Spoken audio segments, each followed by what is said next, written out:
In this video, I'll be showing you step by step how to create a folder inside of AWS S3 bucket. It is super easy to do. So the first thing you need to do is open up your favorite browser, and then from here you'll need to go up to aws.amazon.com and then log into your account like you usually would.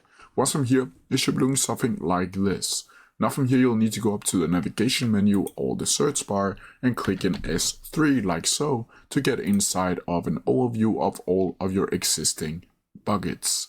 Once from here, it should be looking something like this, where I can either choose the general purpose bucket or the directory buckets. From here, you'll simply need to click and find a specific bucket that you want to create a folder for, either by searching for its name or scrolling down until you find it manually. Once from here, you'll simply need to click on it like so, and once from here, it should be looking something like this. Now from here, you'll need to go inside of objects, and from here, you'll need to go down to create a folder.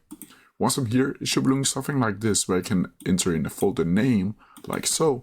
Let's just call it test5 for this tutorial. And you'll be able to see the server-side encryption, where I can add whether or not it should specify the encryption for the specific folder. From here, you'll simply need to create folder. And once from here, you'll be able to see the test5 will be visible inside of the object section. Once from here, you can click on it and then upload all of your files that you need to upload. But that's how you do it. If you have any questions about it, please leave them down in the comment section below and I'll try my best to answer them as quickly as possible. See ya!